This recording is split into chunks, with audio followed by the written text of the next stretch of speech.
당초에는 뭐 인상을 할 것이다, 동결을 할 것이다 여러 가지 의견들이 좀 있었는데 결과적으로는 동결이 결정이 된 상황입니다. 양 교수님, 뭐 동결 예상을 하셨는지도 좀 여쭤보고 싶고 어떤 배경이 좀 깔려 있는지도 여쭤보고 싶습니다. 예, 제가 뭐 조금 좀 부끄러운데 제가 한 일주일, 열흘 전까지만 생각해도 한 25bp 올릴 줄 알았어요. 그 이유는 이번에 올리지 않고 미국이 이제 5월에 늘리면은 그러면은 금리 격차가 사상 최대되기 때문에 그렇죠. 그것을 좀 피하려고 하겠다. 그래서 좀 올릴 걸로 생각했는데 지난주에 우리나라 물가 상승률이 나올 때 예. 보니까 뭐 물가 상승률이 12월 기준으로 많이 떨어지긴 했지만은 진짜 제가 좀 이번에 동결할 것 같다 그렇게 생각을 바꾸게 한 거는 한 달 동안의 인플레이션율입니다. 3월 한 달 동안. 3월 한 달 동안의 인플레이션율이 0.16 나왔어요. 0.16을 만약 여기 12개월 동안 계속 된다면은 2%가 약간 안 됩니다. 1.97%가 돼요. 그렇기 때문에 그렇게 본다면은 순수하게 그 3월 수치만 본다면은 한은의 목적에 간 겁니다.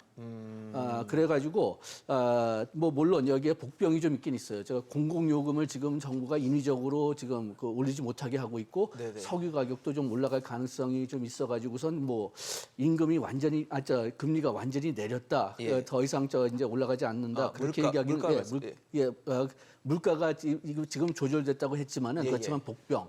그러니까 공공요금 인상 네, 그리고 석유 가격 인상이 네. 숨어 있기 때문에 지금 다시 금리가 이 이상으로 안 올라갈 거다까지는 얘기는 하지는 않겠지만은 그래도 3월 그 숫자를 보면은 올릴 이유가 없어진 거죠. 그러면은 한은이 금통위가 보기에는 어느 정도 물가는 이제 좀 잡혀가고 있다라고 판단을 했다라고 봐야 되는 건가요? 그렇게 아까 얘기했지만은 그 복병들이 있기 때문에 예, 예. 아직까지도 금리를 다시 나중에 올릴 가능성은 좀 상당히 있을 거로 저는 개인적으로 보고는 있지만은 3월 자체에는 없는 거죠. 3월 데이터로는 없었다. 김세영 교수님은 어떻게 보셨습니까? 네, 양준석 교수님 말씀해주신 대로 올해 들어서 지금 4월이니까 3개월이 지났다고 보면은 예.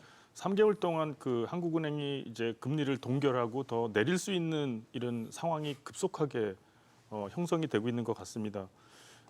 지금 물가도 상당히 안정되고 있는 추세이고 네. 일부 뭐 오른 품목도 있지만요. 그리고 생각보다 한국과 미국 간의 기준금리 차이가 있어도 외국인 자본이 또 빠져나가지도 않고 있고 그리고 환율도 높은 수준이지만 그대로 1,300원대 달러당 잘 유지가 되고 있고 네. 이런 상황이고요. 예.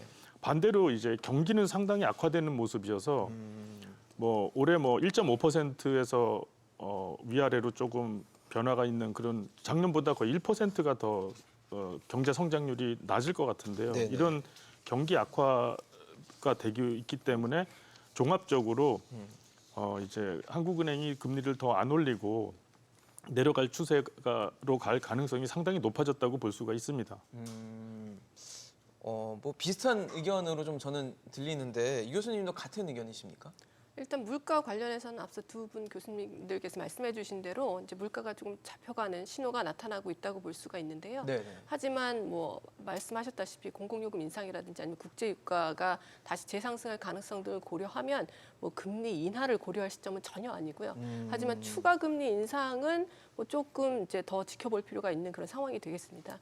왜냐하면 현재 이제 금리 수준이 일단 긴축적인 수준이기 때문에 네네. 현 수준을 유지하는 것만으로도 물가 상승률은 점진적으로 이제 둔화가 되게 돼 있거든요. 근데 여기에 저는 이제 금융 안정에 대한 고려도 일단 포함이 되어 있다고 보는데요. 지금 이제 부동산 프로젝트 파이낸싱 관련해서 이제 부실화 가능성이 계속 제기가 되고 있거든요. 네. 근데 지난해 그러니까 2021년 말하고 2022년 말을 비교해 보면 1년 사이에 부동산 프로젝트 파이낸싱 대출 규모가 15%나 또 늘었습니다.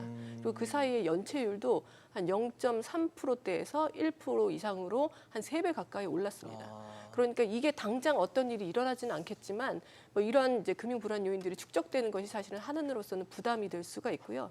그리고 최근에 이제 지방 중소형 건설사 위주로 좀 도산이 계속되고 있거든요. 그렇죠. 그러니까 이런 점들을 고려할 때 최근에 있었던 이제 실리콘밸리 은행의 파산 같이 우리나라도 이제 금융 불안이 갑자기 어디에서 이제 시작이 되면 그것이 확산이 될 가능성도 있기 때문에 네네. 그런 부분들을 이제 고려하면 지금으로서는 현재 금리 수준을 유지하면서 좀 면밀하게 모니터링을 하는 것이 좋겠다는 판단이 작용한 것으로 저는 보고 있습니다.